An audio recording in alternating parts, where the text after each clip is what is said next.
Haryana 1008 YouTube channel देखने वाले सारे भाइयों ने राम राम। दोस्तों, हम आए हैं पानीपत ज़िले के बराना गांव में। मैं आपको बता दूं कि कुछ दिन पहले करनाल में जो जस हत्याकांड हुआ था, उसी तरह से यहाँ पे बराना गांव में एक बच्चे की हत्या कर दी गई है। 8 साल के बच्चे की हत्या की गई है, जिसका नाम रौनक है। आइए उसके परिवार से मिलते हैं और जानते हैं क्या है पूरा घटनाक्रम। हमारे साथ हरियाणा 1008 चैनल पर जुड़े हैं बच्चे के पिताजी हैं जो शिव कुमार जी। उनसे जानते हैं पूरा घटनाक्रम। भाई साहब, जो पूरा घटनाक्रम है उसके बारे में बताएं। जी, पूरा घटनाक्रम है जी। 11:15 बजे मेरे लड़के को यहाँ से आम भी देने के बहाने ले गए और उनको वहाँ ले जा कर के उसको आम भी खिलाई और उठ के चलने लग गया। उसको पकड़ लिया और उसने मेरे को देखा। रोड पे 2 किले दूर था वो मेरे से। उन्हें आवाज़ भी लगाई, इतना आवाज़ लगाई, इनने उसको जुआर में ले गए पकड़ के। ये तो कौन थे वो बंदे जो ले जाने? एक विनोद था, एक संजय था। कहाँ से? विनोद तो मेरा पड़ोसी ही है और दूसरे वाला अंदर रहता, बाहर का है। तो मतलब किस वजह क्या रही है, मतलब ये सब इस सब बातों के पीछे? वजह तो कुछ नहीं जी, कोई रोड़ा नहीं, झगड़ा नहीं, कुछ भी नहीं। बस वो तो हमने तो फिर पता लगा भाई 15 लाख रुपए की फरौती मांग रहे हैं। अंदर चिट्ठी गिर रखी। हाँ, जब बाद में उन्होंने यहाँ पे मतलब कोई पर्ची वगैरह डाली है कि 15 लाख रुपये? पर्ची डालेगी। 15 लाख रुपए तैयार, 2 दिन के अंदर तैयार रखो, नहीं तो लड़के को मार दिया जाएगा। और पुलिस से इत्तला करी तो जब भी मार दिया जाएगा। तो उसके बाद क्या आपने क्या किया? 15 लाख रुपए उनको दिए या नहीं दिए? क्या किया? कुछ नहीं किया जी, हमने तो पर्ची देखते ही मार, चाहे 15 लाख भी दे दो, फिर भी बच्चा नहीं दिया तो करेंगे क्या। हमने तो उसी टाइम अपनी मोटरसाइकिल उठाई, कुछ नहीं सूझा, सीधे SHO के पास गए। SHO साथ ही साथ चल पड़े। हाँ, पुलिस प्रशासन है उसने कितनी मदद की है इसमें? बहुत ज़्यादा। SHO साथ में आए, यहाँ मौका देखे तो बंदे बटड़े हुए। SHO CCTV कैमरा देखने लग गए और कैमरा देखते देखते उन्होंने DSP को, SP को हर जगह फ़ोन कर दिया। उसने आध घंटे के अंदर पूरी फौज बुला ली अपने यहाँ। मीडिया घटना कब की है? जो बच्चा जब उन्होंने उठाया है किस तारीख की बात? 20 तारीख की। 20 जून 20 जून की। आपको कब पता लगा कि भाई बच्चा जो उठाया? कितनी देर बाद परिवार को पता लगा? हमने को तो 2:30 बजे पता लग गया। 2:30 बजे जब चिट्ठी मिली, हमने ये था, हम हाँ दोपहर को हम तो खेत में जा रहे थे, अपना काम कर रहे थे खेत का। 3 नोई, मेरा भतीजा, मेरा भाई, में उसका पापा, मेरे पापा जहाँ कहीं डेथ हो रही थी वहाँ गए हुए थे गांव में बैठने के लिए। और तो उसकी मम्मी ने फिर वो चिट्ठी मिली, जब वो आई, हमने तो ये था भाई ऊपर सो रहे हो गया गर्मी में, हम नीचे बैठे थे। हम तो चाय उम्र कितनी? 9 साल की। क्लास कौन सी क्लास में? तीसरे में। हाँ। अच्छा, जब पर्ची मिलने के बाद आप लोगों को पता लगा तो उसके बाद किस तरह से परिवार ने क्या कार्रवाई की? सीधे पुलिस प्रशासन के पास गए या गांव में तलाश की उसकी? कोई तलाशी नहीं करी। हमने अपनी मोटरसाइकिल उठाई, एक भाई सीधा पुलिस के पास गया, एक कैमरे में गया बिल्लू के। उन्होंने जो पर्ची डाल रखी थी 15 लाख रुपए की, उसमें उन्होंने कोई जगह बता रखी थी कि भाई वहाँ भेज दो, या उसमें किसी का नाम भी था भाई कौन है, कौन मांग रहा है पैसे? पैसे तैयार करके क्रॉस का निशान अपने दरवाजे पे लगा देना, पैसा तैयार है लिख के, हम अपने आप बता देंगे कहाँ पैसा ले आना। ठीक है। तो हम तो जिस टाइम वो चिट्ठी मिली तो कैमरा लगे हुआ था ताऊ के लड़के का, हम तो उस कैमरे के पास गए, भाई ये चिट्ठी देख किसने फेंकी, कहाँ से आई, कहाँ से आई? क्या पता लगा फिर कैमरे में क्या घुसा? कैमरे में चिट्ठी आई नहीं, देखते रहे 2 दिन तक। 2 दिन तक तलाश चलती रही?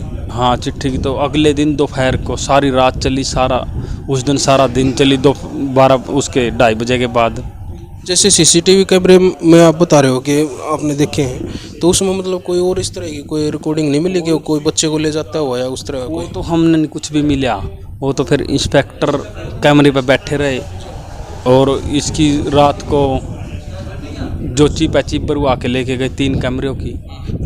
आगे उन्होंने अपने बंदे कैमरे पे वहाँ बैठा रखे थे, चिप डाल के कंप्यूटर में चिप डाल के वहाँ बैठा रखे थे। यहाँ बैठे था एक इंस्पेक्टर, इस इंस्पेक्टर के पास वहाँ से फ़ोन आया।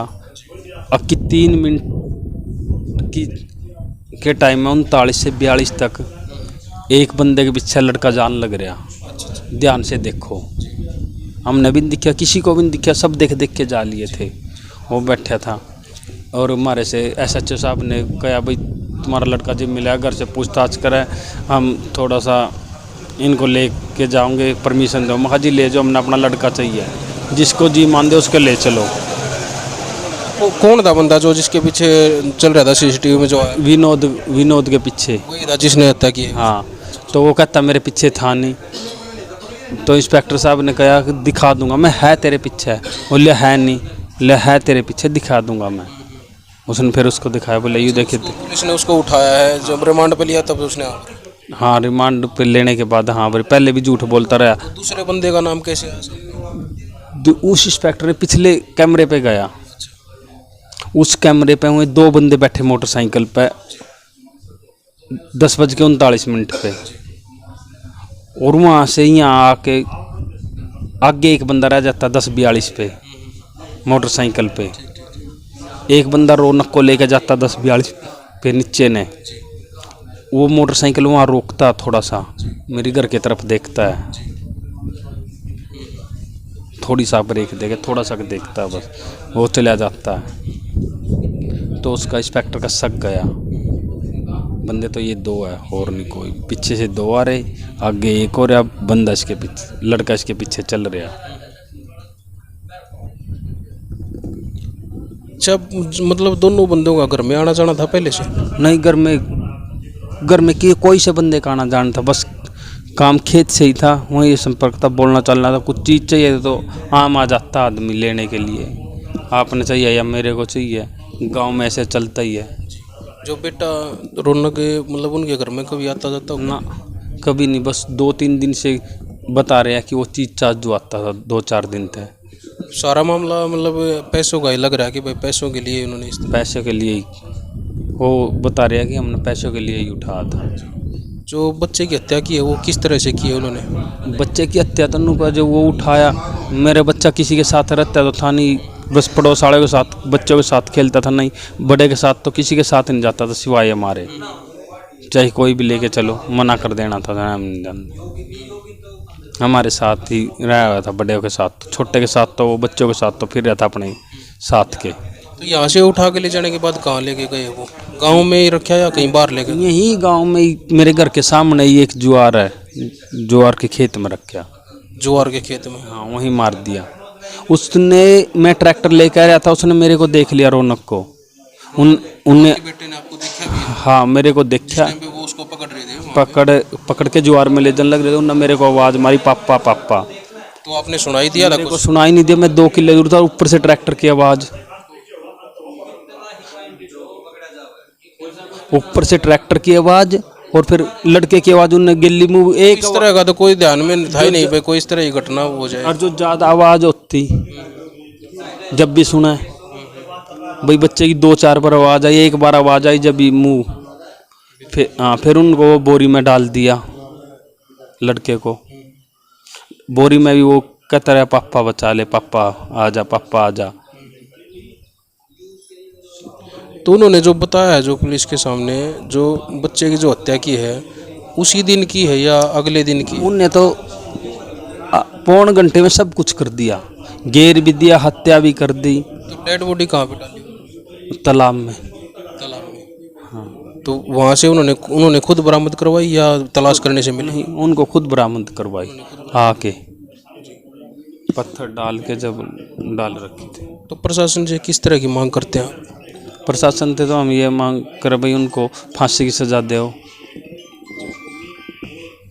तो भाई ये जो शिव कुमार जी हैं, इन्होंने जो पूरा घटनाक्रम बताया है, और हम भी प्रशासन से यही हरियाणा 1008 यूट्यूब चैनल की तरफ से, हरियाणा 1008 की पूरी टीम है जो यही प्रशासन से इसी अपील करती है कि भाई इस तरह के जो हत्यारे हैं, जो बार बार ये आज यहाँ की घटना नहीं है, हर जगह रोज़ाना इस तरह के केस होते हैं। और इस तरह के जो हत्यारे होते हैं जब पुलिस की गिरफ्त में आ जाते हैं तो फिर भी उनको मतलब इसी तरह से रखा जाता है, उनको जेल में डाल दिया जाता है, फ्री की उनको खाना खिलाया जाता है। तो भाई हम अपील यही करते हैं कि इस तरह के लोगों को तुरंत फांसी की सज़ा दी जाए और यही परिवार की जो मांग है।